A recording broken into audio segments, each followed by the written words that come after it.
No, I absolutely hate talking about myself. Yeah, So, you're lucky I came on this podcast today. I But exactly.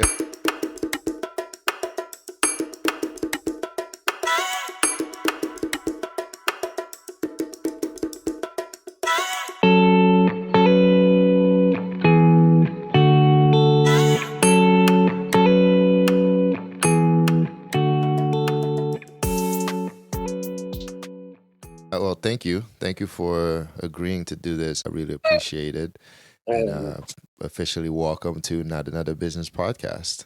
thank you. So happy to be here. I'm glad to hear, and I am excited for this. All right, so let's start with the introduction. Um, Tell us who you are, give us your name, or anything you would like to share about what you do, where you're from, and all of that. Okay. So my name is Mitchka, and I'm Haitian, but was basically raised in Boston. I mean, now I'm in Randolph, but I'm usually in Boston a lot, so Hmm. I feel like it's kind of one and the same, right down the street. Yeah. So you Um, rep Boston, is what you're saying. You don't rep yeah, Randolph. yeah. I mean, I've lived in Randolph for like a few years now, but I don't know. I still don't feel like I've gotten the full like scope of the area. It's like super small, but there really isn't much to do around here. Okay, okay. All right. Were you born in Haiti? No, I was born in New York and then we went to Haiti for maybe like a year or two. Hmm. And then back to New York and found our way to Boston. Okay. How old were you when that happened?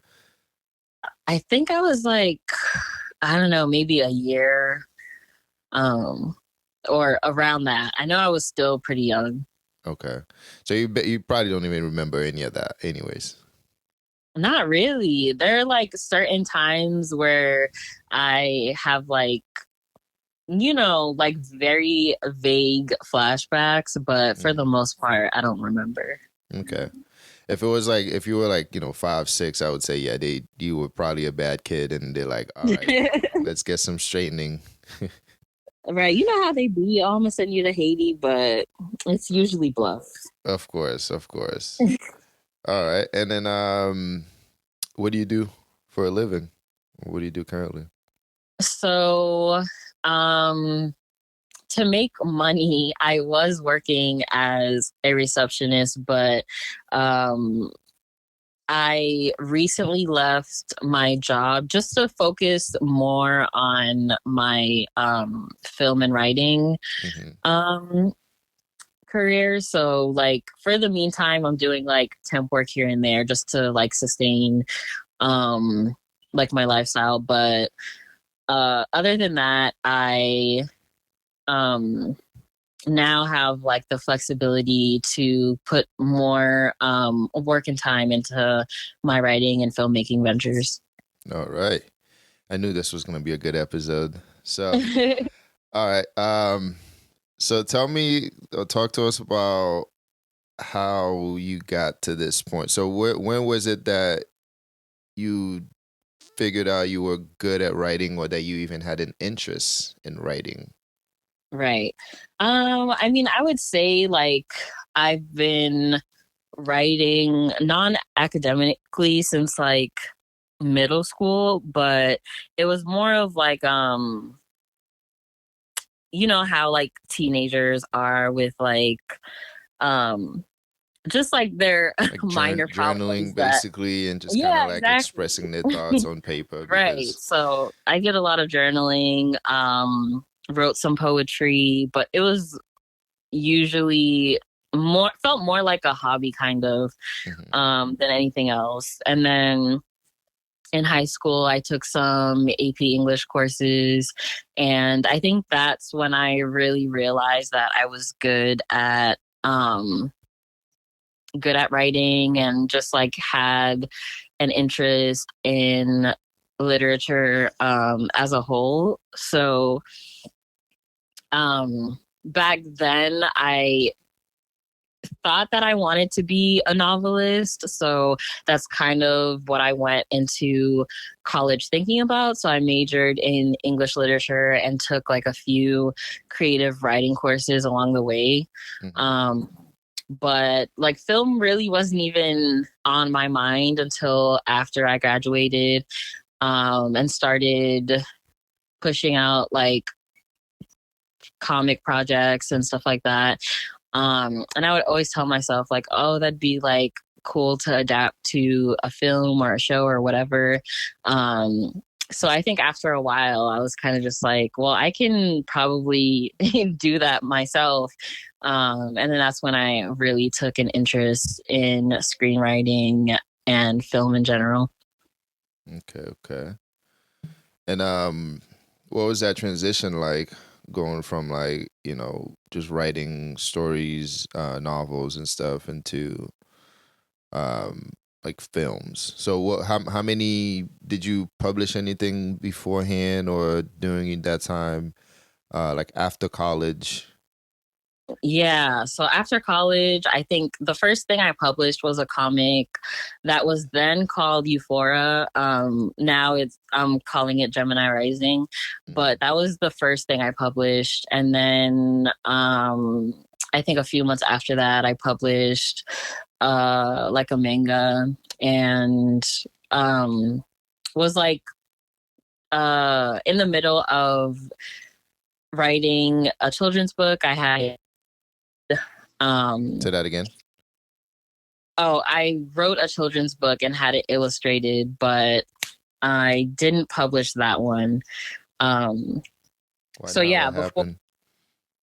um so I did intend to publish it. I was actually working with this company to have it published, but it was during COVID, so there were a lot of complications.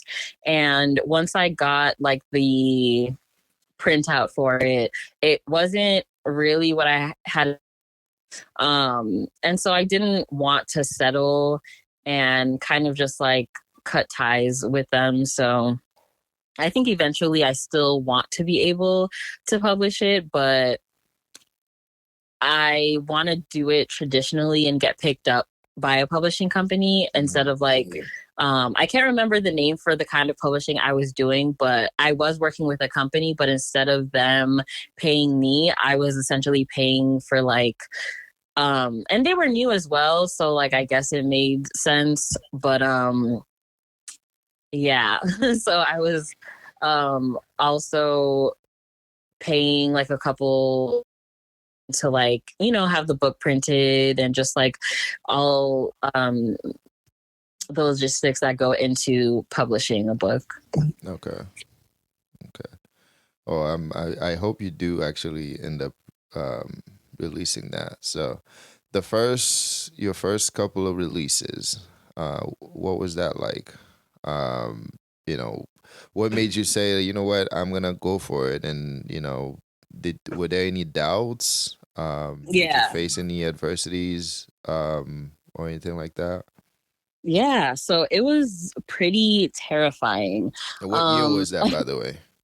it was 2018. Okay. Yeah. um I didn't really know what kind of feedback I would get while releasing it. Like, I thought it was a dope concept, and people whose opinions I asked for felt the same way. But it's different when you like release it to out into the world, because then strangers are reading it and it's not just your friends and family who probably feel obligated to give you compliments and say that it's good even if it's not. Mm-hmm. um so that was um kind of nerve wracking, I think, also because I was writing characters that didn't match my voice. Um like, there were some elements where I could be like, oh, that does sound like me, but I was trying to kind of like capture the essence of just like girls my age. Mhm. Um, and so, I mean, I guess I would kind of be labeled as more of like back then as more of like a goody two shoes. So with these characters in the comic, it was just like there was some profanity and just like things that were outside of like how I would speak. But I was also trying to like draw inspiration from like the Boondocks and just like adult animated shows like that. Um so yeah, I wasn't sure how like people who knew me were gonna read it. Like if they were gonna be surprised, not necessarily in like a good way. So I kind of focused more on like their like thoughts and critique more than like just being happy that I was actually publishing or releasing my own work for the first time. Okay. I think there's definitely a lot to learn from that too. And for even someone that's like going into this, build business and thinking about doing the same thing, because as creators, a lot of times what ends up happening is you start to your mind is it has so much going in it, and like you Yeah, start to dive into the world of imagination where you're just like throwing in everything that is like in this imaginary world of yours instead of actually making it more like personalizing it into something right. that you yourself care about, that sounds like you, and that's actually even about yourself, and something relatable to other people as well. I think that's Exactly. that's what happened, and this was your first release, right? Your first Yeah. book. Yeah, I was. Okay, and so what did you learn from that release, and then that got you into releasing the manga as your second release? Yeah. Um And what year I was think that one? that was the same year. It was just like a few months after that. Oh, so you were like, yeah, Um, let's get right back in there. yeah, I think I was just like excited and enjoyed the overall like writing process and also working with and collaborating with an illustrator. I thought that was really fun, just like slowly seeing the story come to life. Um, and just being able to like pick because I usually use like Instagram hashtags to find artists. Hmm. So basically, kind of like window shopping to see which style I originally envisioned as I was writing, or which style like would fit the story. Um, so just that overall process, I thought was really cool and was excited to like dive back into. Okay. And so how what were the responses like? So even from the first one, Yeah. and then to the second one, given that they were both in the same year, am I right to assume that you didn't really wait for like for the first book to be successful, or say to do great, and then to decide, okay, maybe people actually like what I'm doing? Right. Yeah, so I got like a really positive response the first comic I released. And I mean, I feel like even if it was like mixed reviews, that wouldn't necessarily have deterred me from writing another story because I know certain genres people like more than others. So I think like that has to be taken into consideration when you're pushing out any form of work. Um, I mean, I guess like thinking back, maybe it would have deterred me a little bit because like I can't lie, I do care to an extent what people think. And I feel like you have to as a creative. Yeah. Um Unfortunately, you do at the same yeah, time. It's like it's a perfect balance. You have to find that perfect balance. Like people will criticize you, and you have to be willing to accept that. I think that's one of those things. Even for me, like in with this podcast, at one point I had to accept the fact that I'm gonna run into people that say this sucks. I Right. hate it. Or here's what you could do. Like, as a creative, you do have to accept that reality. At the same Yeah. time, believe that you have something good that you're just doing to please yourself, because if you're doing it for yourself and not for other people, even if somebody says, hey, I hated this, and you're like, all right, well, what did you hate about it? And you can actually use that to learn and Right. then be able to do better down the line. Because friends and Exactly. family and people that you know, it's good sometimes, but a lot of times, like, they're not gonna tell you exactly like what they're not gonna take the time actually, because some of them will tell you though, I think this could be better, but they're just not gonna take the time to actually dive in and give you the right feedback to Right. to make it successful. And some of them also are not doing the same thing that you are doing, so they might be familiar with them. They might love, it might be that they love reading, and then you present them something that you wrote, and it's like it's something that they're not used to reading, so they don't really know if it's good or Right. not. Exactly. Yeah. And I feel like just creative work is so subjective. So Mm-hmm. even if like you write the most amazing story, there's gonna be a group of people out there who don't like it, Right. regardless of you know, the overall positive feedback that it gets. Like I know there are people out there that don't like Breaking Bad or Game of Thrones.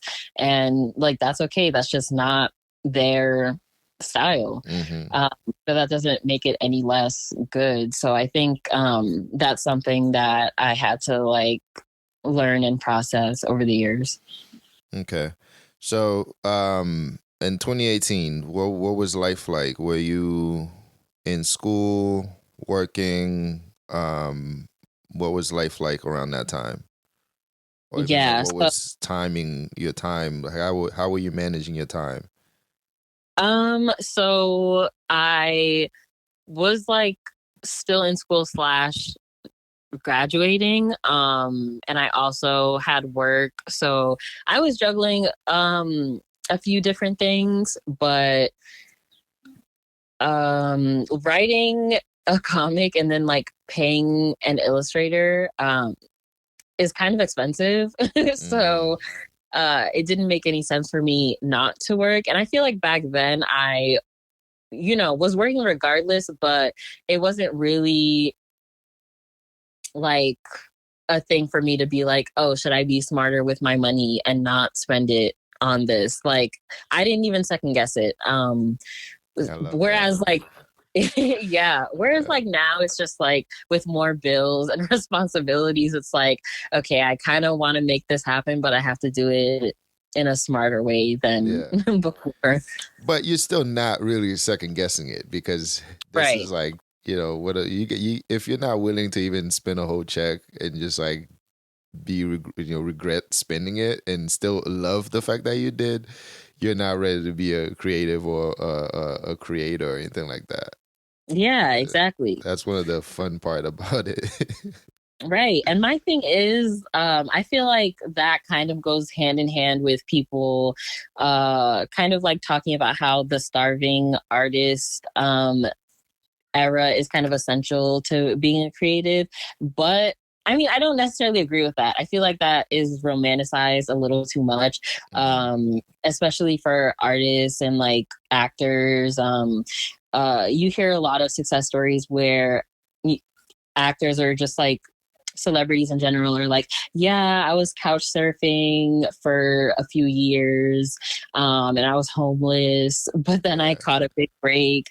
Lived in my Um, car and all that extra stuff. right. Yeah. Yeah. And that's like, that's not, you know, necessarily the right way for everyone. Like people have responsibilities, people have bills to pay, and they can't just like up and leave their current situation. Even though like some people might argue that if you're not willing to do that, then you aren't passionate enough about um your Your dreams. passion. Well, Yeah, exactly. Which I don't know, I also wouldn't agree with. I feel like people like me who still have to work and um, do all the day to day things, but can still manage to create. I feel like that takes a little bit more. I don't know. I don't know. I don't want to compare the two, but they're both hard. No, yeah, I agree, and I've faced the same situation. And again, even with this podcast, I tell people I say on this podcast all the time, this is what it's all about. The purpose of my podcast is to actually dive into the behind the scenes on like, how people are actually like managing their time and doing something that they actually love, going to school and then, juggling school and passion and side gigs and all that because you Right. have to live. You have to maintain your lifestyle. Like, people they glorify online, of course. Like, oh yeah, go. I lived in my car and blah blah blah, like this and that. It's like, yeah, that's great and all, but you know what I'm not about to do is live in a car. So, Exactly. it's like if this means it's gonna take me about 10 years to make it, I think I'll probably wait for the 10 years because I'm not Right. in a rush. And well, yeah, like one of those things.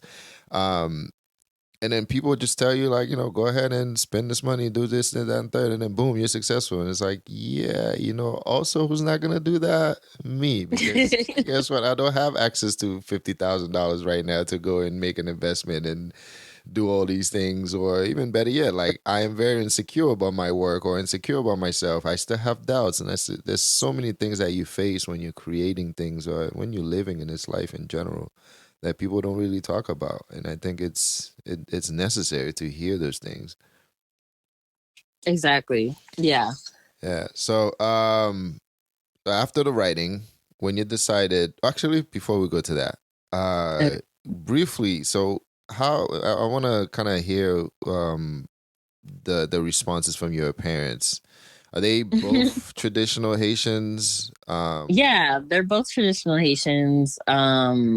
What were their reaction and even going to college for English, or you say English literature?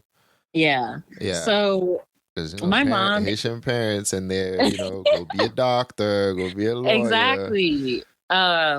So my mom's a CNA, and like growing up, I always thought I wanted to follow in her footsteps and become a nurse, work in a hospital. Um, but as I slowly started to realize that that Hmm. wasn't what I wanted to do, um, I just became more like comfortable in my truth and was able to tell them like, hey, I'm going to college for, X, Y, and Z, and I want to write books. And surprisingly, they were 100% supportive of it. I feel like, with my dad, it was kind of just um, yeah, he didn't push it or anything like that. He was Hmm. just like super chill about it. And my mom as well, she's extremely supportive whenever I release my work. She's always reposting it on Facebook and like telling her coworkers. So like even though I was nervous about it, because you really Hmm. never know with Haitians, You like they just don't. want you to make money. Yeah, um, especially like if your mom is a CNA, and what does your dad do? He's basically a stay-at-home dad. He worked more so in Haiti, and then like once we moved to the States, he was like more involved with taking care of me and my siblings, and my mom worked. Okay. So usually, whatever they're doing is what they're pushing you towards doing. Right. And then from there, it's like every step that you take that is in the opposite direction is like a stab in the chest. It's like, No, oh no, not seriously. what I wanted to hear. Oh no. Right. And like you hear so many like horror stories. It's the same old song with like first generation um Haitians, and like especially if you tell them like you want to pursue music or something, obviously most of them think like it's not a sustainable career. Mm-hmm. um and like technically they're right. If you don't make it big, it Right. isn't but I think slowly but surely they're, you know coming around to the fact that like we just want to do what makes us happy at the end of the day. Like it's hard to commit to a job that you don't like or that you hate even and spend 40 years doing that. Like Mm-hmm. I don't know, I feel like that would slowly just like kill you inside, and um it's just And not. Yeah, I think it does, and or even for our parents, I think it does or it did. right. But unfortunately, a lot of them don't get the chance to talk about it. Or something that I've noticed even in my own life when I first came here. I came here after the earthquake and was 16. Oh, Um, and a realization that one of my previous therapists made me realize is like, you came here with a, weight on your shoulder, which is like, I need to actually work because I need to, now that I'm here, I have to be yeah, the one that's supporting the family, right? And I'm 16. You know what I mean? Like, I'm right. 16 thinking about like, okay, all right, it's like, think about like if you have a brother or a family member who makes it into the NBA or like the NFL. Right, It's like, all right, now it's the time. You're the man of the family now, because of that outlook. Like, you're gonna make some money, you're gonna have more opportunities, you get a chance to go to school. So I think that's what it is with a lot of our parents, Haitian parents, is when they come here and they get that opportunity to work, and that first opportunity is so like precious to them that right, even though it's killing them inside, it's still kind of like they're happy they get the chance to actually call themselves a worker, and they're able to provide for their family, and they're able to help people back home. right. Even that's why a lot of them don't even go on vacation or anything like that, because you're just taking money and sending it out, taking money supporting people, taking money supporting this person, taking money sending it to Haiti. It's a whirlwind of like not never ending back and forth. Yeah, And yes.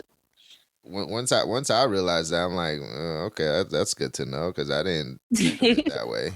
Like, I never thought of it that way. I'm like, okay, well, at least now I know. And now it's Right. about Yeah, yeah. making sure that I'm doing something fulfilling.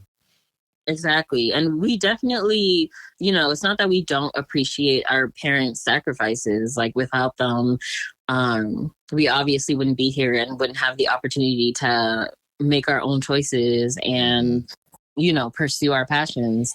But I feel like, you know, in seeing them struggle, um, that kind of like brings a sense of awareness to you where you're like, okay, well, is that what I want for myself? Because like you essentially only get one life. Right. So, if you're able to make the most of it, then why wouldn't you? Exactly. And especially in recent years with the pandemic and all of that, one thing that has definitely taught everybody is like, life is really short. Like, I know we all go through like a specific situation in our life where we're like, wow, life is really short. But 2020 was like a universal, like, Right. life is really short, and you need to make sure you're focusing on something that truly defines you and fulfills you, because otherwise, in a second, you're done. You know.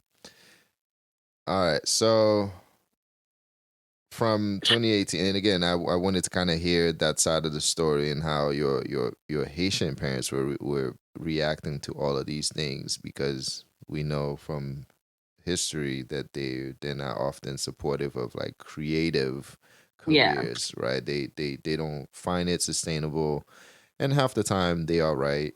Um, but also some of them are they could do better in accepting some of it sometimes and be more supportive, because sometimes when writing or being a creator doesn't become sustainable, is because you have no backing, no support, Right. no sponsors, no one to help you out. Like, like the folks that say like, I had $20 in my pocket for 6 months. It's like, you could also look at it as like, you had enough support during 6 months of your living to live Right. with $20 in your pocket. Exactly. It's like, I don't know which who people do that now, but right, a lot of us don't have that. You know, if I have $20 in my pocket right now and that's all I have, I'm gonna worry. You know, it's gonna be a bad day for me. So, all right. So from the writing, to publish books, and you got some experience now, you got some skin in the game. Um, what was that next phase like? When you decided, because I'm sure at that point you're deciding, do I release a third one or right. do I go into something else? So what was that Yeah. transition like? Um, so with the writing aspect, moving from like writing a traditional like manuscript to switching over to screenwriting. I feel like the biggest challenge with that is definitely formatting. Um, and I even was like, I had like a seasoned screenwriter request to read one of my scripts, and he immediately was like, I'm not reading that because of like it's in the wrong format. Mm-hmm. And I wasn't really aware of how important that was until then. And that's when I like made it my business to kind of learn um, how scripts are traditionally written. Mm-hmm. And What year um, was that? that was like 2019. Okay. Yeah. You didn't get a chance to look into like those screenwriting softwares at that time? Yeah. So Or at the did you time I even know decided, that they existed? right. Okay. So I don't think when I wrote the pilot for my web series Dudley Street, it was like the beginning of 2019, I think. And um after I had written it and kind of like posted on Craigslist that I was looking for help to uh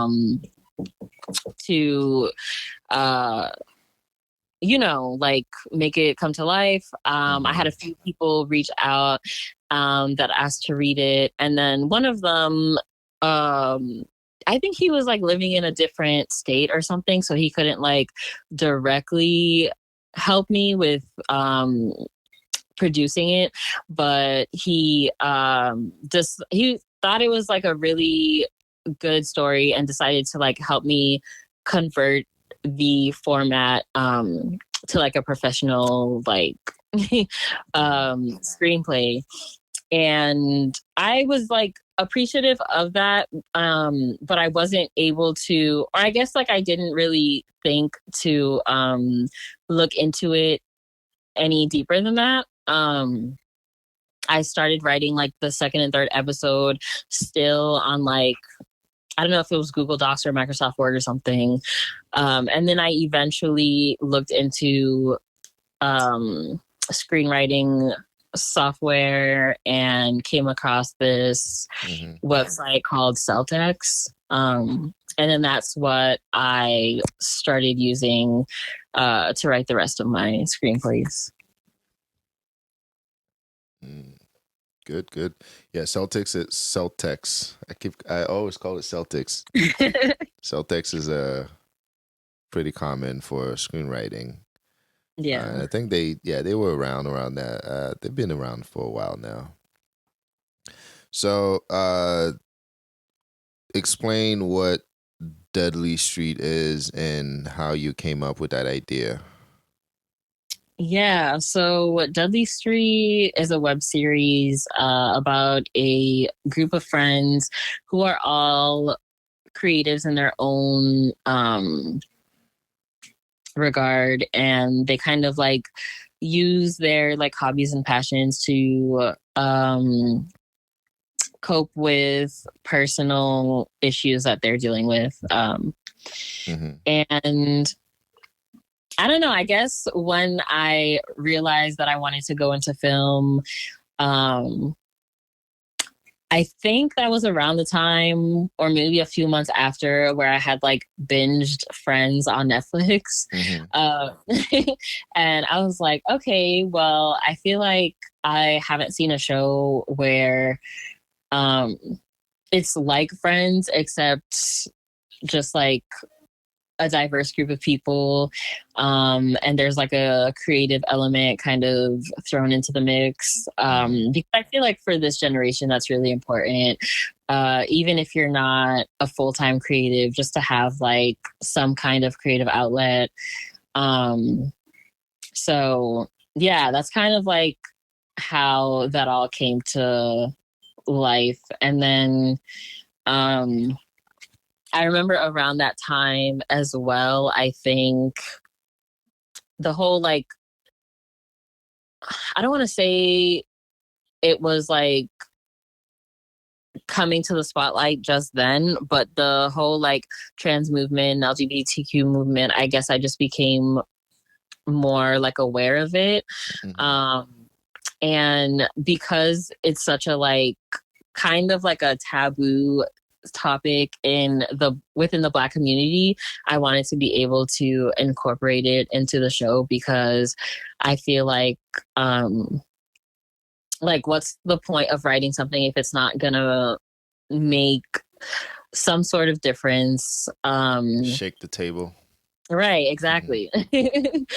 So that's why I went with that topic for the pilot, because I feel like trans women and like the LGBTQ community in general are very like treated very poorly within the Black community. Yeah, And and it's always been underrepresented too. right, exactly. And it's like always been kind of like confusing to me, because I'm just like, okay, we're the minority as well, and we've been treated so poorly throughout the years. So like, why would we turn around and go do that to another marginalized group? Like, it just doesn't make any sense. Mm-hmm. Um, so yeah, that's how all that happened. All right. And then I did you end up so at that time I believe you did a Kickstarter for that, right? Yeah, I can't remember if I had wait, maybe not for like the first go round of Mm-hmm. the pilot. I think I was able to finance that on my own, because the DP I worked with for that, her name is Maddie. She's amazing. Mm-hmm. Um she reached out to me on Craigslist after I posted the listing, and she said like if I needed any equipment for it or anything, she'd be willing to let me use hers for free, which was super helpful, because like she has like industry level equipment. Yeah. um, yeah, so that was amazing. I've And s- then like, I've seen some of the behind the scene video. I was like, "Whoa." I saw that yeah, camera. I was like, "Okay then." right? Yeah, no, Yeah. she's amazing. And the actors that signed up to um participate in it as well, a lot of them reached out and said, hey, like I would be happy to like participate free of charge, because Mm-hmm. like people like this doesn't really happen in Boston. And if they're like they were interested in becoming actors in the long run, so like any kind of experience that they like had the opportunity to get, they were gonna take it. Um, and so yeah, like when I think back and like all the people that kept saying like, yeah, we don't really see like this being done in Boston, yada yada yada. Um, I feel like that was kind of true for that time, but now like the film scene has kind of expanded here. Yeah, well, and it's crazy too because Boston in general, I think New England, is such a powerful area in terms of blockbuster films or Right. filming in general because a lot of the great actors come from up here and a lot of the great shows are based on like great TV and movie stories are great are based on places in New England or Boston, Massachusetts, whatever. So Right. it's insane that anyone would actually even say that because like, have you seen any any movies or any shows Yeah. ever? Like, we have some like we have the most powerful city in that sense. So what did that make you feel at that time? Um, so it was a really fun experience. Um, I feel like if I were working with people who weren't like around the same age as me, and I was working with people who are a little more seasoned, then it wouldn't have been as like fun or rewarding. Um, because we're all kind of just like trying to figure it out together. Hmm. And so once we were able to finish it, I did feel a sense of accomplishment. Um, so yeah, and then it's like once you're done and like you see the finished product, even though like sometimes things may not have come out 100% the way you would have liked, you kind of just like forget about all the like hardships that you went Hmm. through during the process, and you're like, okay, well now I want to do it again. Okay. Um, so to expand a little bit on that, right? You're working mostly with people who are interested in becoming actors themselves. This time around you posted on Craigslist, not knowing what, how it's gonna do, right, on Craigslist, what you're gonna get out of that.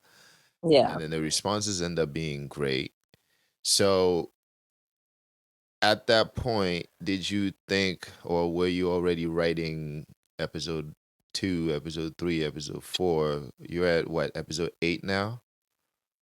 Yeah, so at the time I was not really. um I guess like once we wrapped up and we're talking about like where this could go, I was like, Hmm. okay, like, once we finish, I'll start writing the other episodes, and at least do like one season. Yeah. Uh, In true series fashion, like this is great, because one of my favorite show ever is The Office, and I listened to Office Ladies, which is kind of like just a yeah, backstory on everything that went on with the show itself. right. And what they did is they filmed the pilot and just waited around. It was like 6 or 8 months after the pilot aired that the show got picked up. So Oh everyone wow. went on with their lives and like, all right, well, this was great. Nice Yeah. meeting you all. And then after that, it was like literally they shot a few episodes, and then pretty much every week was like, let's see how this is gonna go. Like after it shot the first season, they were like literally ordering episodes after episodes. Like okay, we'll take one more. We'll take one more. I had It, no it's idea. an it's an interesting story and how that whole thing came about because it was the adaptation with the Right, the British version. yeah version. And so yeah, so you're I'm guessing you were thinking like, oh, I'm so unprepared, or this is not the right way to do it, when in fact even some of the greatest shows that you can Right. imagine have gone through the same thing. Yeah. So now what was it like getting um because I've watched the show, and you have different locations, Yeah. you have supporting cast, right? So this isn't a series based on like Mitchka's house, and then she's just kind of like flip around like, okay, now we're in the front porch, and then now we're Right. in the living room, just kind of like making it work. You have different locations, you have movements, you have uh daylight, nighttime. So Yeah. what was that like? What was it like getting those area locations and getting people to really support you? Yeah. So I feel like location scouting can be like kind of tricky. For when you're writing a series that's kind of like straightforward, um, like Dudley Street, where you're in just like a normal city. Um, I think in that regard, it makes it a little more simple, because you're essentially just looking for like houses, like rooms, even just to like film in. Sometimes you're looking for like a cafe. But like, if that isn't possible, then you could just, if it's like, two characters are having conversation in a cafe and I can't book a cafe, then it's like, okay, we'll just switch it to like them having a conversation outside, like Right. at a park or something. So I feel like with that, it's like easy to kind of switch locations when you need to. For the most part, I would look online for like local, like small businesses. And if I liked a place enough, I'd reach out to the owner, or whoever the contact was, and ask if we would be able to film, like not during like opening hours, Hmm. or something. And a lot of the time, like people were so happy to help. Like I remember when we were filming at like I think it's called the Scooper Bowl or something in like Dorchester. I Hmm. can't remember. It's like an ice cream shop. Okay. And the owners let us come in like a little bit before they opened, and then we filmed like throughout the day as like customers were coming in, but we were kind of in like a side room. Hmm. And like one of the owners would like come into the room every now and then. He was just like so excited and would ask us questions. And like it was just really fun getting to know people like that. Yeah. And just seeing how like open people are to supporting small productions like this, and just like how excited they get, regardless of like, they would all let us film for free. I think anytime I'd have to pay for a location is if it was um like for example, a dance studio that I had to book for a scene or something like Hmm. that. Yeah, I think that um was what either episode 7 or was it yeah, 6? like six, I think. Yeah. um oh, you really do be watching. Okay. I made sure I threw that in there too, so you actually know that I actually do watch it. Yeah, I really don't know who be watching at this point. Like, it's like Yeah. whoever tunes in, it's fine. And I'm Um, gonna give you another one too. I really like the I think it was the most recent episode, and how the play on with the antidepressant and the comedy. And I think that you just kind of put that oh, together too, because you talked about the, the creative portion of the show. yeah, I'm bad at names, and especially like character names. yeah, So I forgot his character name, but you know what I'm talking about with the antidepressant. So right. that itself is like such a relatable situation, and it's such a powerful situation because one thing that we all do these days, it's like we turn into comedians, right? We Hmm. turn into comedians, whether it's online, in person, whatever, and we're just like hiding away behind our daily struggles and never really addressing or talking to anyone about it. Exactly. And then Yeah, here's his buddy who is also going through his situation at home, yeah. kind of like knowing firsthand, like, I got you, like I got your back. And I thought that was such a powerful connection and a powerful way to put it all together. So yeah, I do watch it. Thank you. Yeah.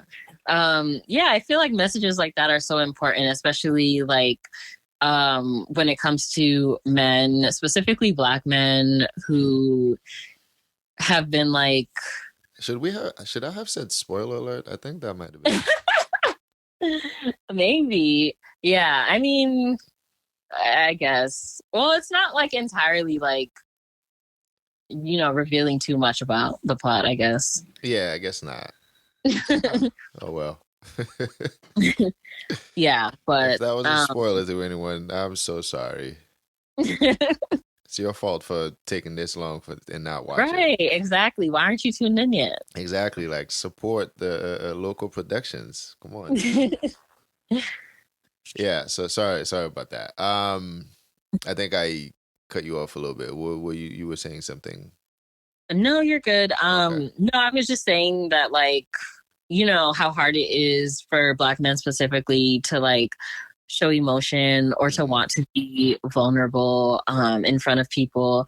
And so I just thought it was important to kind of include that because, like, Black men and their friendships, I feel like it's so like vital to have friends who are there for you because Hmm. I don't know, then otherwise you just feel like you're going through all these things alone, and it could make it 10 times harder than, Yeah. you know, you had someone just tell you like, hey, I see that you're going through something and I'm here to help you. Yeah, because you're just stuck on autopilot and just Right. go, go, go, go, go, and hoping you don't have to face the reality that no one is actually there for you.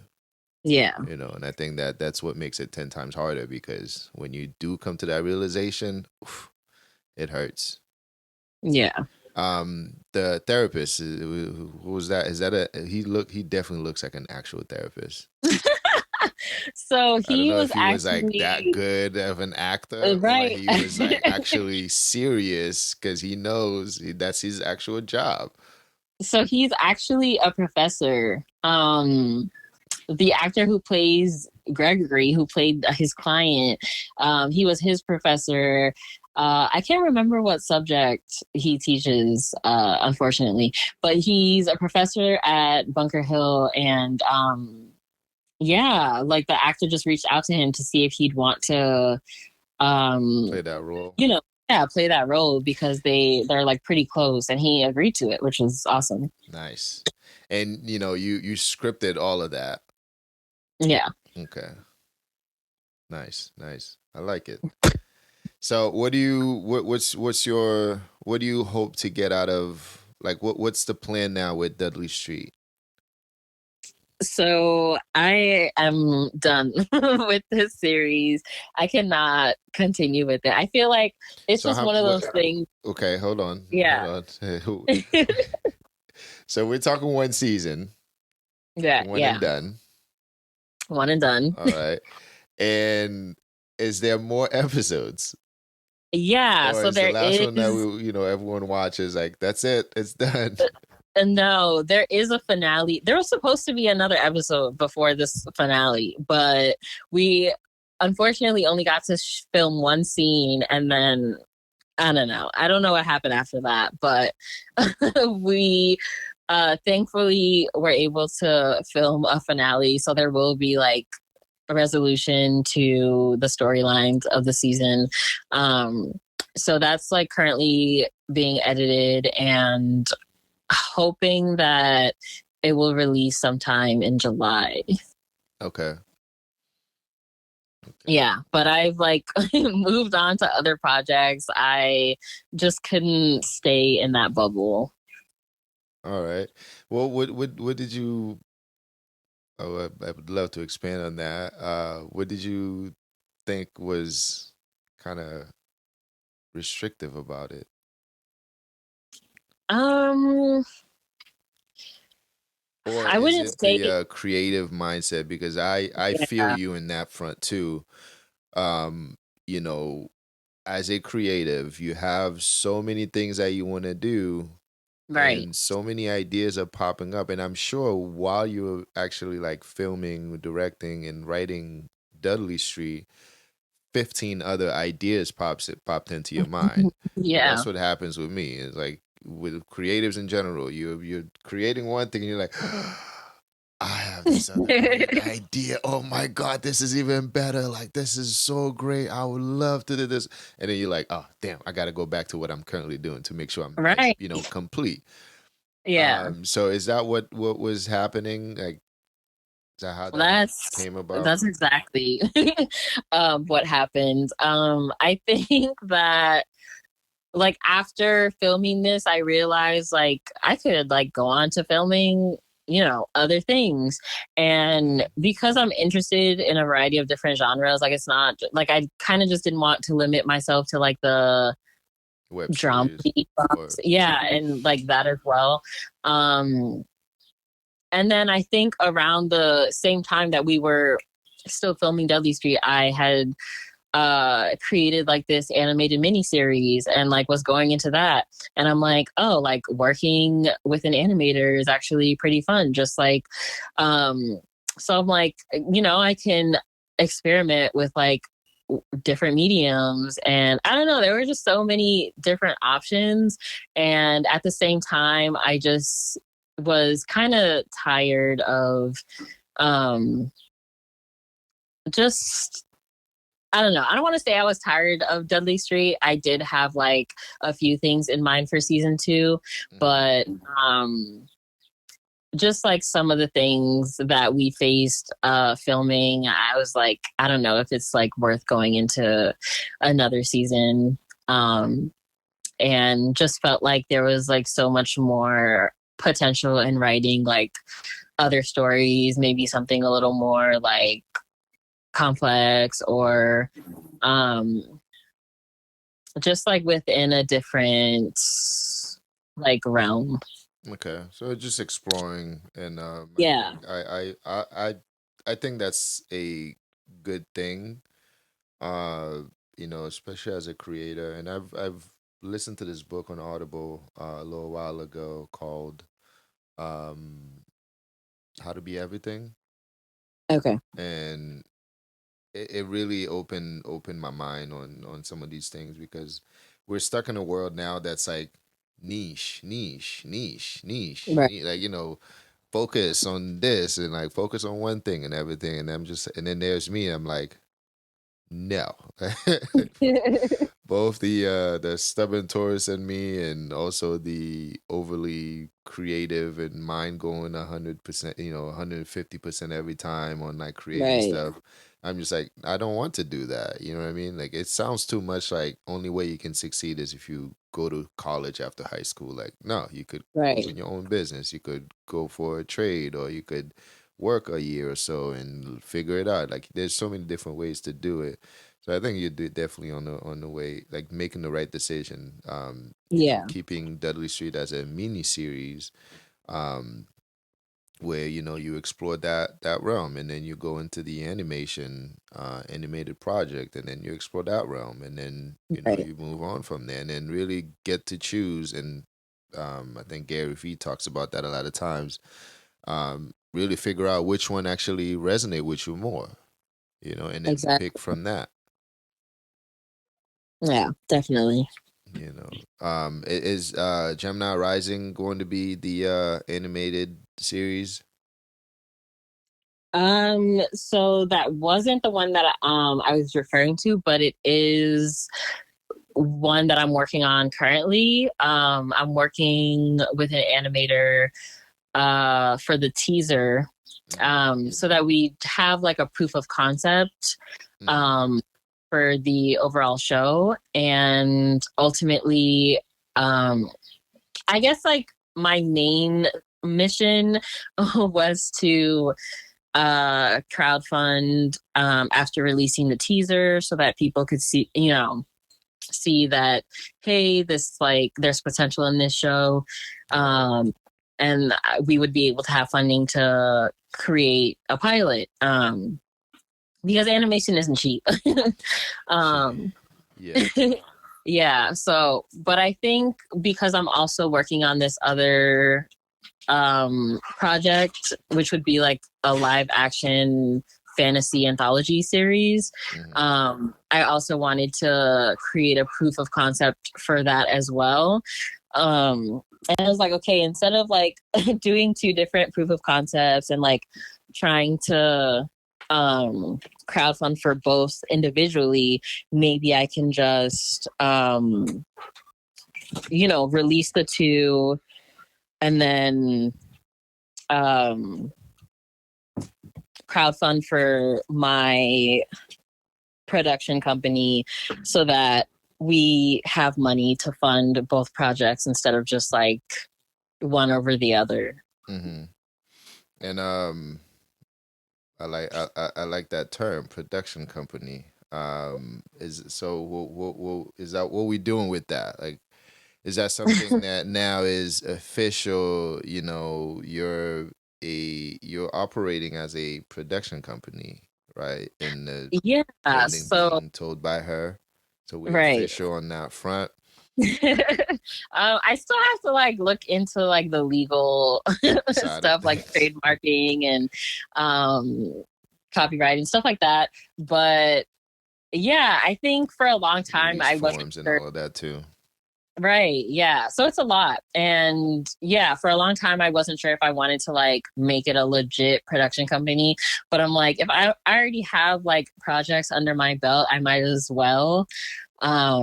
Especially if like my long-term goal is to create more projects. Hmm. And I think like when I was okay, so I still consider myself a newbie, but when I was like um extra new in this, my goal was to, Extra you new, know, um, extra new, sort of right, new, kind of new.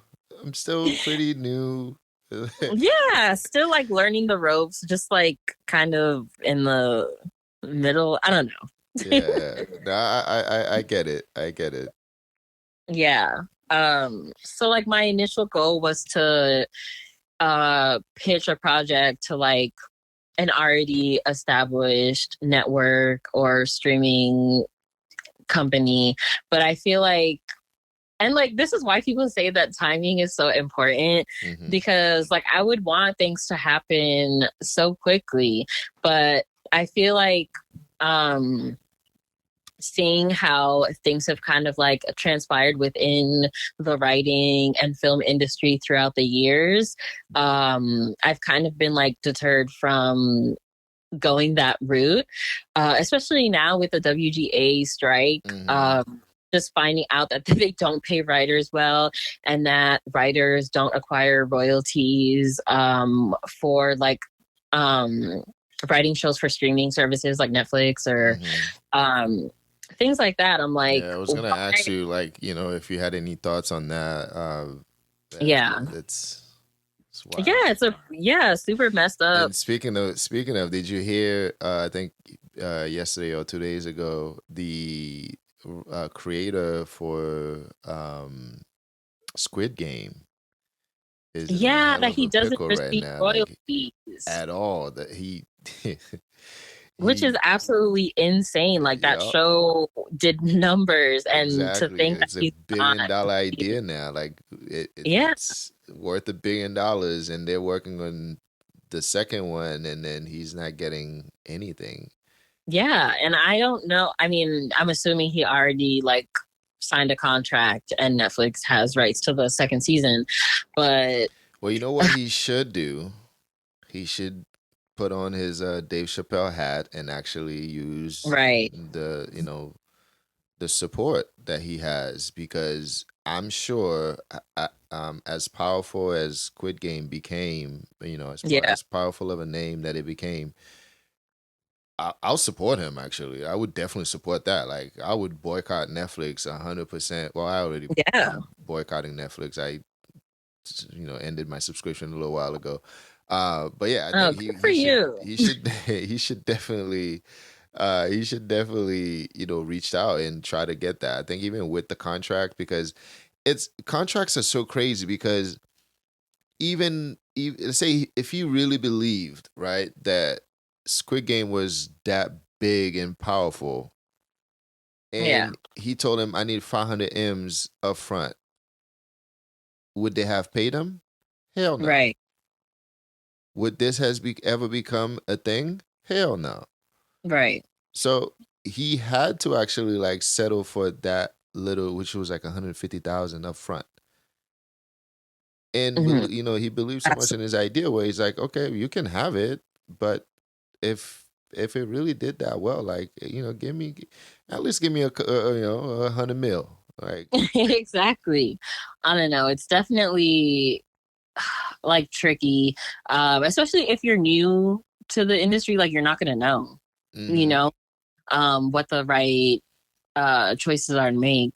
Yeah. Um, yeah, so I think like just after hearing about like all the messy stuff that goes on, I'm just Hmm. like I kind of want to go the A24 route and just be like an independent production company and not have to worry about um I mean, I'm sure like dilemmas like that will still find a way to come up, Right. but Because the whole thing with that the creator and director for it is, when I saw that, my first impression was he's the first person that came, that we found out about. right, Like Netflix is not sitting there on all these shows and paying people like millions of dollars a year in royalties for these things. Same thing right, with Amazon and all these other streaming platforms. They're going in and finding these wonderful ideas and things, work that's already done, putting money behind them, exactly. and that's why Netflix has so much debt because they're just like spending money on productions and spending money on these things and then getting them out and then dealing with it later, making the money later. Like so, Yeah, like I heard the latest season of Stranger Things like cost so much money. yeah, yeah, and yeah, the production in general is so expensive. I was listening to an interview with Lil Dicky, and he was Okay. talking about his show Dave. Yeah. It's a $500,000 daily budget. Are you kidding? A day? five I'm hundred sorry, thousand but dollars daily budget. like I don't know, that doesn't even strike me as I mean, I understand like, paying the crew and like, And it's all actors and crew everything. members for the most part Yeah, but like because I you're don't paying know. everyone, hourly. You're Yeah, lunch. You're providing all these extra stuff. right. You're paying for a lot of these people on set. That's because he was saying early on, like in his first season, it wasn't costing him that much either in the first season. So he was Yeah, I like, was gonna say, like, I've seen the first season. It doesn't even seem like it would cost that yeah, much. the latest season cost that much. So in the early on, what he said what he would do is like he would literally walk around L.A. with $20,000 in a backpack and walk up to any celebrities or anyone that he would come across and just like you know, ask them if they wanted to be on the show, and he would keep some money in his backpack just in case, like if they wanted to get paid, and he would just like throw them a bag and just like, all right, have them on the show and that's how he recruited a lot of the celebrities in the beginning, right, first season. Right. So it's crazy out there. Yeah. Like I thought that was insane. 500,000 and for Dave. Absolutely. Like I So can't even. you gotta Yeah, for Dave of all shows, it's just mm-hmm. like a Yeah, you typical. gotta imagine like something else. And I remember what was it? Game of Thrones was like Right. took what was it, a year or two to film.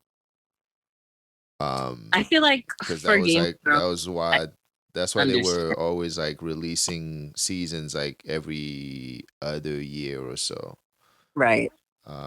Yeah, and Yeah. production is crazy. For like fantasy series, I can see how that Hmm. would take more time to develop than like the average. Yeah. Yeah. So would you like take on a project if somebody were to like, okay, I'm looking for a production to back me up or even to support me, partner with me, whatever. Is that something you're interested in doing currently or at Right. some point? I feel like maybe at some point, like it's definitely crossed my mind. Not right now. Right now I want to focus more on my work and kind of like uh polish it a little bit and just like get to a place where I'm comfortable enough to be like, yeah, I can help other Hmm. people. Yeah, I feel like right now if I'm like struggling to even, you know, make some of my Create ideas your own kind of, projects. yeah, exactly. Then it wouldn't make sense for me to, uh, yeah, work with other people and be like, yeah, I can totally help you with this. Yeah, come on over. Right. All right, all right. So, let's see. I think we've touched on some of those wins and losses, but anything in particular you want to highlight? So, any major wins or major losses throughout your journey that you want to highlight? Um, I feel like for the wins, it's more so like the things I've already touched on, like being able to like film a season for a web series. Like, Mm-hmm. um, I feel like I don't really give myself enough credit for it. It's something I'm kind of just like, okay, yeah, whatever, I did it. But yeah, I'm pretty sure there are like a ton of people out there who have wanted to, but they don't think that, um, you know, Yeah, they have, yeah, like and I was able to do it. So I feel like that was a huge win. Just kind of like being comfortable enough to, um, be like, yeah, this is something I want to do and actually mm-hmm. getting it done. Yeah. Well, first thing first, you've made the leap where you said, okay, I'm going to focus on that. So that's number one. Number two, you've released not only one book, but two books. Number three, you filmed the pilot, wrote, directed, and who edits? Do you edit as well? I don't. Okay. So you've written and directed a pilot episode that led to a mini series of was it 9 episode? Yeah. So you got some stuff going on. Like, when you gotta like put a little more step in pep into your step now. Like when you walk Right. into a room, it's like y'all better recognize I know, yeah. That's like the thing with me. I've always lacked this confidence, is but writer, director, and producer. yeah. Like you need security guards when you walk around now. Like, but I understand that too because it's so hard to actually like give ourselves credit and Yeah, accept our greatness. And again, this is what this podcast is all about. It's about pointing out those things that is so great about us that we don't do. Like right. we're forever looking for, and I guess in a way, validation. And we never give ourselves that Yeah, validation. And we're so deserving of it. You know. definitely. So, how's 2023 been for you so far? Um, I think it's been good so far, honestly. Like I said, currently working on the teaser, which I'm pretty happy with at the moment. And then um I also mentioned I left my job recently, like 2 weeks ago, which is something I've been wanting to do for a while. Mm-hmm. But I just got like too comfortable, and I was finally able to convince myself that if I was gonna make it anywhere, I'd have to step out of my comfort zone eventually. So I'm definitely happy that I was able to finally make that choice to leave. Mm-hmm. Um, and now I'm like pretty much adjusting to that. So yeah, I'd say it's going pretty good so far. Truly inspiring, for sure. Um, and actually, we didn't talk about did you have any losses that you wanted to point out, or we kind of touched on those Um, already too, as well? no, yeah, I feel like I touched on that too. Okay, good, good. And then, so I also have. I think at some point, this will become an official segment in the show. That's gonna be my next thing that I need to build. I need to start creating like segments for the show. So I'm gonna ask you a few different questions, right? Okay. And most of them are, that this or that, right? Yeah. And then from there we'll kind of start wrapping up and come to an end. Okay. So, number one, which do you prefer, writing a script or directing? Definitely writing a script. I feel like because I am an introvert, I've just not gotten completely comfortable with directing people, especially like because it comes with like telling people what to do. Yeah, interacting with people in general too is Exactly, exactly. So definitely writing. I like just being in my own little world and being able to just focus on um the story. okay. So now with the writing, books or movies, or I we feel could like say that series was too. So right. That was books a or little tough. scripts, I would say. Books or scripts. Ooh, yeah. I've actually been reading a lot of screenplays lately. I don't even remember the last time I read like a book from start to finish. So I'd say scripts. Okay. So as a reader, now as a writer, Okay. As a writer, I would say the same. I think the last time I wrote a manuscript was like at 21 or something. And then kind of like after switched into like comic writing and then the screenplays. So um as of right now, I'd say because I'm in like this period in my life, I would say scripts for writing as well. okay. And then I know you have some back experience and some background in poetry writing. So Yeah. now, poems or storytelling? Okay.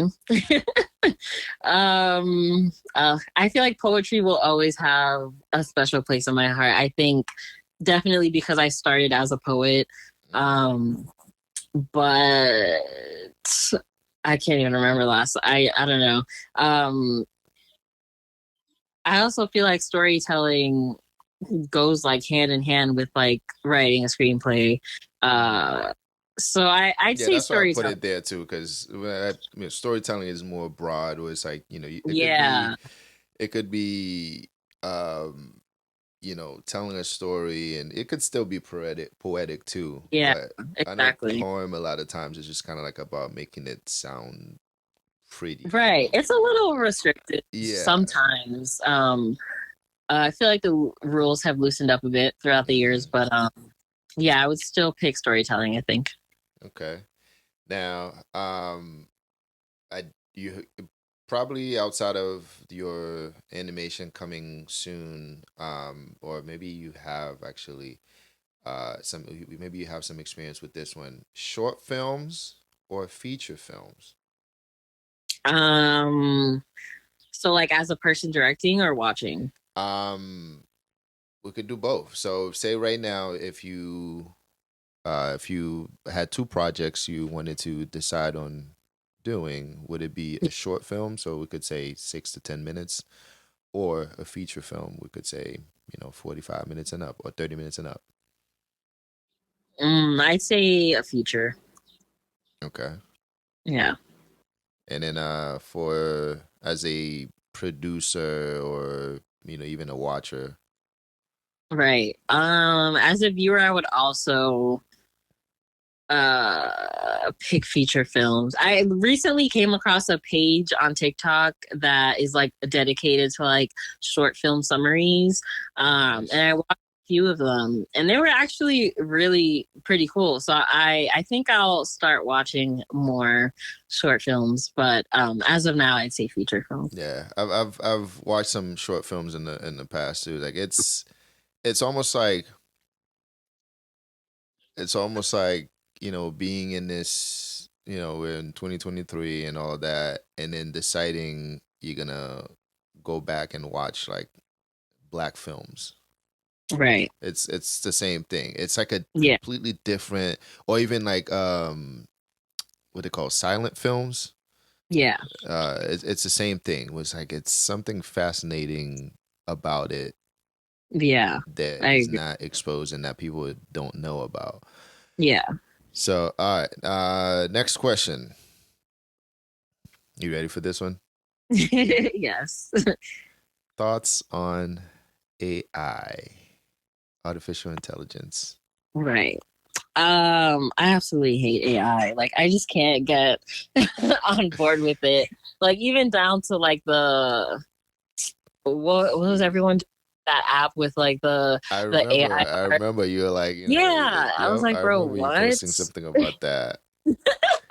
Yeah, I just can't get behind it because like out of all of these amazing artists we have, you're choosing to use AI. And I get it. Like people may not have the funds to pay for someone to like, like Create illustrate a a portrait. logo, yeah, all of that. Yeah, and stuff like that. So I get it for like people that don't have the funds or resources. I understand. But for the ones who do, it's like, why are you playing into that? Mm-hmm. What And like, and there's also too. Oh, go ahead. I'll let you finish. no, I was just gonna say that I also saw in like this writing group on Facebook that someone was asking if anyone had experience writing a novel on uh whatever Chat chat GPT. yeah chat GBT. And then people are just absolutely roasting him in the comments. Like, you can't even call yourself a writer if you're using an AI tool to write. Like, that's Mm-hmm. absolutely mind boggling. I feel like if you've gotten that lazy, then, like, what's the point of even doing it? Right. And I had some questions on that myself, kind of trying to feel the temperature, like how people are feeling about AI in terms of like writing stuff, because there is something about, you know, because some people or some of us, I guess, we all have imaginations, right? We all have stories that could go on for days, but some of us just don't Yeah. have the skills behind or nor the time to really put those stories together in a compelling way that is presentable to the public. So nowadays you have people like anyone can be a just like anybody can become a podcaster, anybody can be a YouTuber, anybody can be a comedian. Actually, you have these things now because it's so easy to do with AI now. Anyone can become a writer because Right. you could put the direction of your story and it's all yours. However, the gap are being filled by AI. Exactly. It still feels kind of like you know being shorthanded. You know, like Yeah. it's just like let me get by. It still feels like that, Yeah. but it's a very real thing. People are publishing like children's book in like 2 days. It's like boom, done, Right. going about Uh, their day. yeah. I don't know. I'm not a fan, but to each their own, I guess. Yeah, I mean it's also in the center. It's part one of the focuses too with the whole writer strike as well. So hopefully they come to an end with that. All Yeah. right, and then now the final one would be or final two questions actually. Actors or actors or actresses you would love to work with. You could do one of each, or you could do top three. Okay. In general, it doesn't matter. Um, Um, okay. Yeah, that one is a tough one. A lot of great actors and actresses out there. Okay, so what? what? Not a lot of great actors and actresses out there? No, I said there are a lot. Oh, oh, oh my God. That'd be crazy to That say would be that. crazy. That would have to be like a second episode. Like, all right, stay tuned for part Right. two. Um, I guess for actors, I'd love to work with Daniel Kaluuya. I hope I'm pronouncing his last name correctly. Um, Is that the Black guy Panther? from Get Out. Yes, yes. Yeah, yeah, Um, um, what was his name in Black Panther again? But he's a cyberpunk yeah, in yeah. He's a the new actor as well. Spider-Man. Yeah, Oh, that's a hard choice. That's a major one. yeah. Um, yeah. And then I feel like Denzel as well. I think he is just like I don't know. I feel like I could learn a lot from working with an actor like him. I think Um, Denzel is an easy choice. yeah, yeah. And then I don't even know if this would be controversial or not, but definitely Johnny Depp.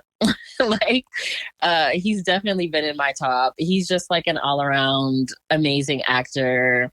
Um, and just like has such an extensive list. And like, I don't know, I just love that he's not one note. He doesn't kind of like cater to any one genre. Right. Um, yeah. I So was gonna say, definitely. yeah, I don't. Johnny Depp is definitely not a controversial pick because you Johnny, it's Johnny, right? It's Johnny, you know. Right. And then of course Leonardo DiCaprio. I feel like I could also learn a lot from him as an actor. Okay. Uh yeah. And then actresses, Kiki Palmer, because I feel like I could have a good time with her on set. Yeah. Especially, uh, especially the evolved Kiki Palmer right now. Like it's, right. oh my God, you would definitely Yeah. have a good time. Yeah. Definitely her. Viola Davis for sure. Easy She's choice. another one. Yeah, she's like such a strong actor. Um, who else? It's so hard to think like on the spot. Mm-hmm. Um, maybe Anne Hathaway. I feel like I also like really. I don't even know if I'm just saying that for like nostalgia's sake because I was really into Princess Diaries as a kid. Yeah. But, uh, Maybe, Princess Diary, like, I don't know which one they stopped at. Maybe a next one, like. right. Um, yeah, I don't know. There's just so many, but like it's hard to like think on the spot. But Hmm. those are the ones I could come up with for now. Okay. So a lot, yeah, a lot of these actors are definitely, I think I would say, I don't want to say Daniel Kaluuya is a new up and coming, Right. but he's definitely on his way to become, on his way to the levels of like Yeah, Denzel and those guys. 'Cause for in sure. Yeah. recent years he's been buzzing, but you got Denzel in there, Johnny Depp, and those guys, and Leo, and those guys are like legends. Right. And I like that you said there's a lot that you could learn from those guys too, Yeah. because I think that's definitely something that would happen with those actors. All right, and then the last one on a scale of 1 to 10. How Hmm. how happy are you? Right now, um, honestly, I'd Or if you give say right now, it better be 10 because then I'm gonna feel some type of way. It doesn't have to be right this right. second, right?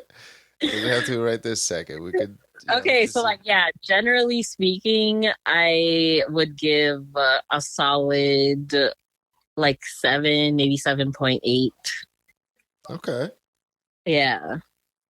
You wanna expand on that a little bit, or I mean, so obviously I'm still not exactly where I want to be in life, but I've like become accepting of just like,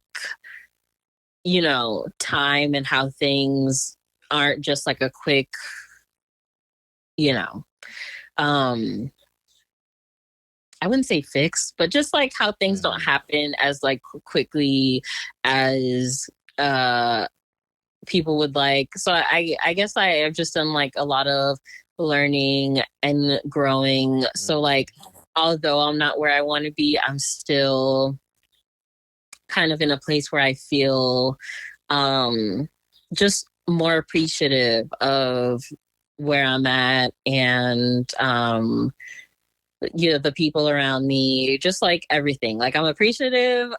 I sometimes like have off days, which is Mm-hmm. like why I wouldn't like go any like I go as high as like an 8 in like Okay. feeling happy, which I feel like is pretty high. Yeah. But yeah, just like considering all those factors, like I'm not at a 10, but it could definitely be worse. Okay, okay. Yeah, I mean that's understandable. And we all have those off days as well. And Yeah, and again, you're doing something that is almost like unheard of, and you're doing something that is definitely not easy. It would be crazy for anyone to actually think that you're sitting there and dealing with these repercussions of these decisions, dealing with the repercussions of these decisions, and be 100% happy about them, because you're not, unless you're right, making, you know, millions of dollars off of these ideas, and like the money's coming in and you're right. well off. Like, it's not going to be a very comfortable situation every day. Yeah, But like I said earlier, you got some stuff, you got some heavy, topic to talk about. Like, you have some things to talk about. Like, when you walk in the room, you have to actually own up that those achievements. And I know it's difficult to, as an introvert, because I'm an yeah, introvert as well, who has learned at some point to kind of turn it on and off if I right. wanted to. Um, so I know it's difficult to actually give off the main character syndrome, and or Yeah, give no, I absolutely hate talking about myself. yeah. So, you're lucky I came on this podcast today. I exactly. Are you sure this is not your AI generated version? Or you just Right? Can you imagine? See, that's something I wish, AI could yeah, I know, I know. But yeah, so well, hopefully, you get that sorted out, and if we do another episode again, when we do another episode, hopefully from a 7.88, do. it's more like 9, Right. 9.5. Hopefully by that time, we're talking about like one of my shows got picked up, or one of my, Right. series got picked up, and it's lit. You're like, I had to come back to the podcast before I have to start sending you an invoice, like No, for sure. This will be my first stop. word, word. I'm gonna save that part of the recording. When if your agent wants to talk about, like, yeah, we got to talk about the prices and stuff, like, I'm gonna send the voice and be like, and it's not Right. AI generated either. This is real. But yeah, any questions or anything you want to add? Anything you want to talk about? Um, no, I feel like we covered like a wide range of topics. We sure did. Or actually, let me make it this way. So, what can we look forward to, anticipate, also, like, how do we get in contact with you, and kind of support your movement, everything that you're doing? um Right. how would you like people to support you moving forward, or at this very moment? So as we know, social media is a very powerful tool. So I feel like when I do post like my proof of concepts or um just anything in regards to my projects, I would just love for as many people to share it as possible because Hmm. like you never know who it can reach. And yeah, people can reach me on Instagram at told by her underscore. Um, and then I do have a website, toldbyher.com. Hmm. Um, and yeah, just like sharing and like viewing, reading, all those things are definitely a great way to help. For sure. And are any of your books still up for sale? Are they online, or Yeah, even on your so website and everything too? I never sold any of the work that I put out, but yeah, they are um available for like viewing and reading free of charge on my website. Okay. All right. Free of charge. Charge. Right. So you really have no excuses. Exactly. Free of charge. And same thing with Dudley Street. Dudley Street, definitely check it out. Yes. I'm all caught up. So again, I'm sorry if that was if we hit some spoilers. Right. So yeah, definitely catch up with that. With that, when is the new episode coming out?